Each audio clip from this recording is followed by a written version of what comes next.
Dear friends, in a few days, Seventh-day Adventist Christians from around the world will be gathering in San Antonio, Texas, for our 60th General Conference session.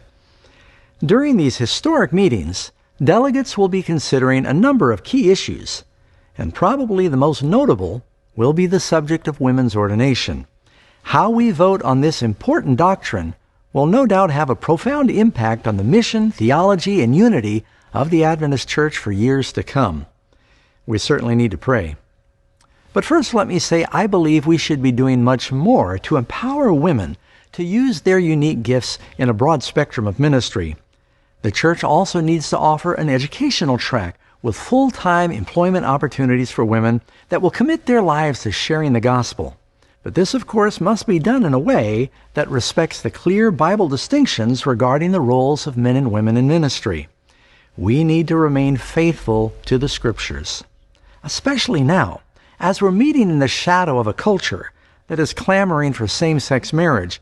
This is not the time for Seventh-day Adventists to get fuzzy regarding biblical differences between men and women. Ellen White said, "There are lessons to be learned from the history of the past. There are periods which are turning points in the history of nations and the Church. If these lessons are received, there's spiritual progress. If rejected, spiritual declension and shipwreck will follow." That's Bible Echoes, August 26, 1895. Most of us have heard the various biblical arguments for and against women's ordination. For a moment, I'd like to invite you to consider the history of what happened to 5 major American denominations that encountered this issue. Consider, for example, the Evangelical Lutheran Church in America, once a staunch Protestant church.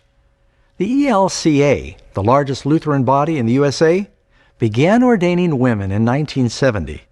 From their peak membership of 5,200,000, only 3.5 million remain in the Lutheran ECLA in 2015.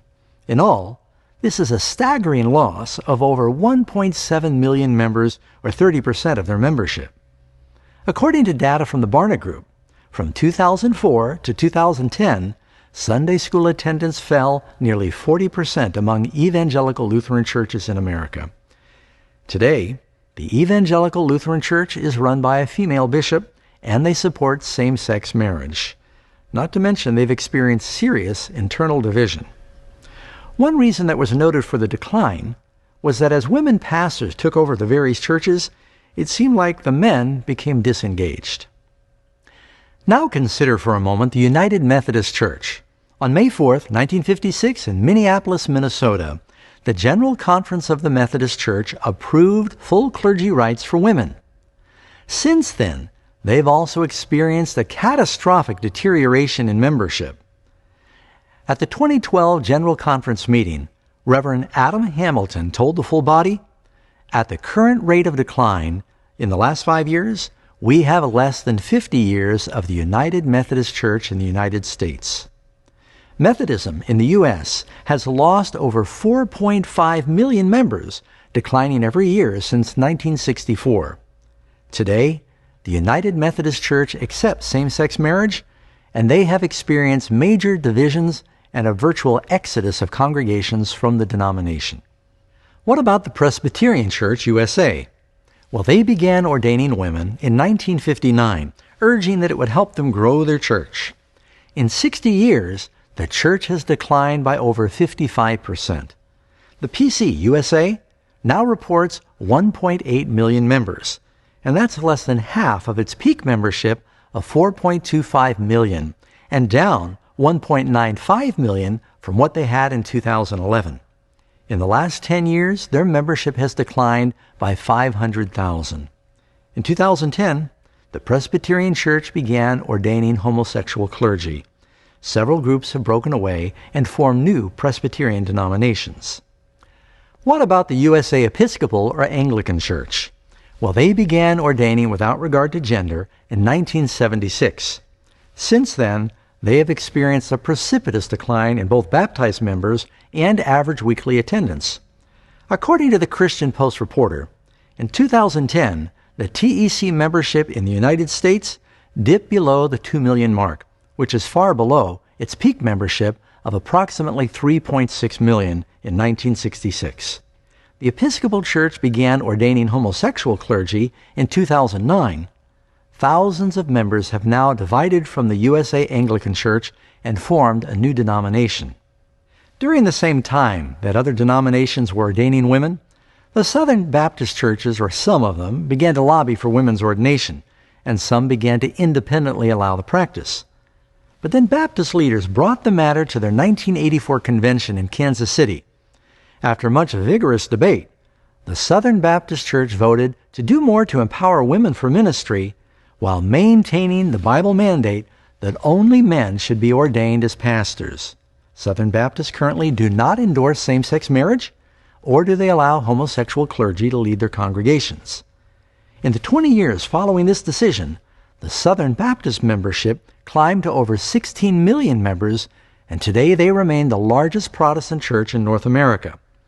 As you can see, if history's any guide, voting in favor of women's ordination shattered the mission, theology, and unity of these major denominations. Whereas the Southern Baptists, in rejecting women's ordination, they preserved their cohesive identity and they continue to grow. Now with that background, friends, consider the Seventh-day Adventists.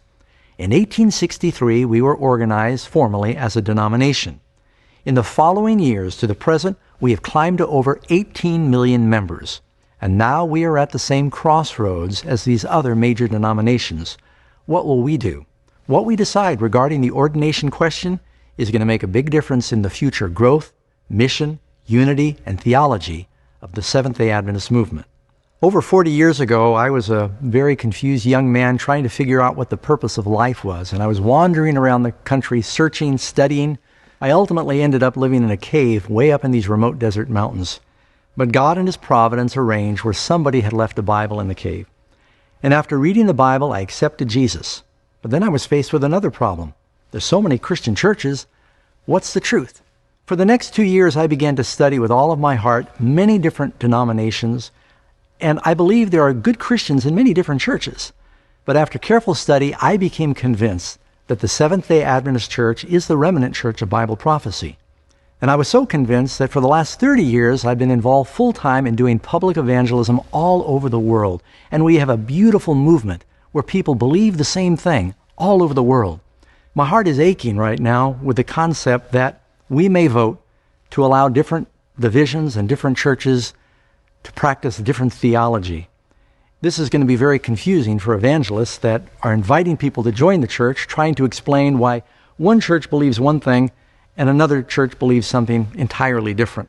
I think it's a time for us to stay together, that we must be united on truth. And so, friends, please be praying. Pray that the Holy Spirit will come in a mighty way into the convention session, and that He'll overrule plans the devil might have to cause division. And He'll give every delegate the clarity and the courage to vote to uphold the truth. Secondly, study the issues and share information with others. Pass on this appeal. And at the conclusion of this brief video will be a web address where you're going to find some of the best resources to understand these issues. Study for yourself. This is so important that all the information is now being provided absolutely free of charge. Please go to the website, take a look at the material, and share this video with others. And most of all, pray for a revival.